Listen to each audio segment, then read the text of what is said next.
I'd like to invite this time from the United Kingdom, Dan Hubert, founder and CEO.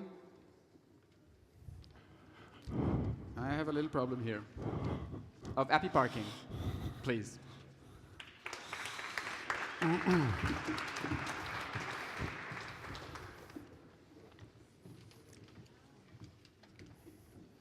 Hello. Hello.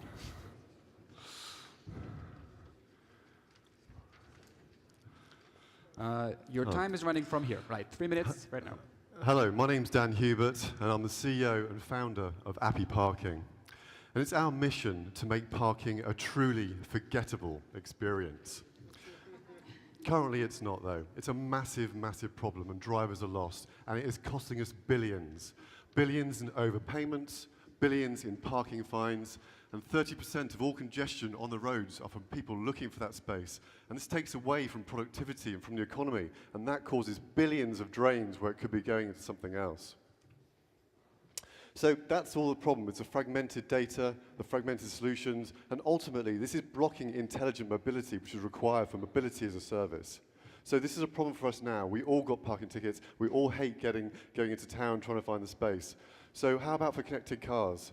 Connected cars are going to be the most sort of intelligent, brilliantly engineered things, but they're still going to be stupid if they're not talking to the actual infrastructure on the side of the street.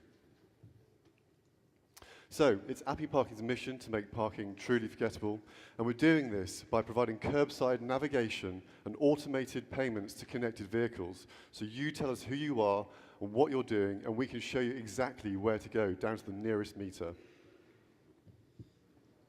So AppyParking is the UK's most awarded parking app, but we're way more than just an app. We're a curbside management platform for cities to manage a digital infrastructure layer over the road network. It bridges IoT from connected cars to real-time availability on the streets to traffic flow data, creating heat maps.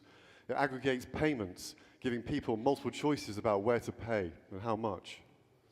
And then this data, this platform is a software as a service for the local authorities, and the more they use it, the cheaper it gets. It engages them. And the data from this then goes out into intelligent mobility applications as an API, from high-definition mapping, which is the world's first standardized curbside restriction data set, to different tiers of availability, to pins and zones and all the requirements for people to make a choice about where to go. So the benefits are pretty obvious. You know, for the consumer, they don't get parking fines, their productivity goes up, no more overpayments. And for the cities, they get increased revenues, they get reduced enforcement costs, and ultimately reduced congestion and pollution. Oh, and happy customers. So on the right here is an example of our HD curbside mapping, which Ford is licensing in London. This is a London-wide project, giving everyone complete understanding at curbside as you're driving along. So this is giving last meter navigation to last mile companies. Our pipeline is a £6 million pipeline this year. We've got 1.6 million of business already booked in, aiming for 3 million.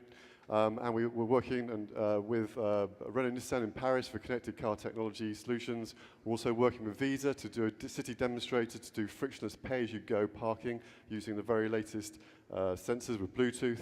And we're also engaged with the public sector, which is very fundamental for smart cities. I see the time running out. Oh, okay. So ultimately, removing this virtual roadblock of dead-end data will open up a 265 billion opportunity. I have a fantastic team. I can tell you about those later. And I'm here today because we're raising a Series A, so if you're deep pockets, come and talk to me. If you manage cities, come and talk to me. If you own fleets, come and talk to me.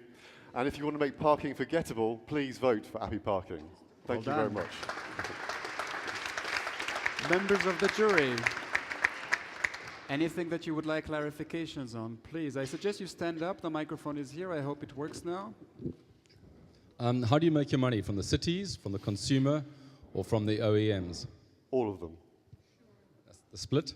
So we kind of do revenue share models as well. So again, this is kind of, we're doing a lot of proof of concepts at the moment. So we are making money from just selling this data to navigation, vehicle OEMs.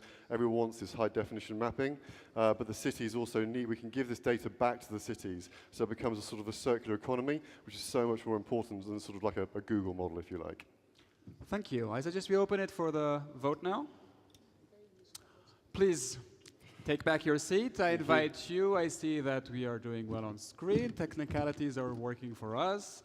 Vote is open. I suppose we don't see the results right away. We're keeping them discreet. I'm being told that we're going to give it 1 minute for each to make it even. And we see the results. Rather similar to before. Again, we're not seeing averages. We're seeing rather the percentage that gave each note. Okay, I think for the judges, it gives you an idea of what the audience here thinks. Yeah, it is interesting that the number of voters is going up, so some might have been struggling, and now they found their way to Slido, so that's also good news. Yeah, can we make it 100 voters? Yeah, I think we're almost there. Okay.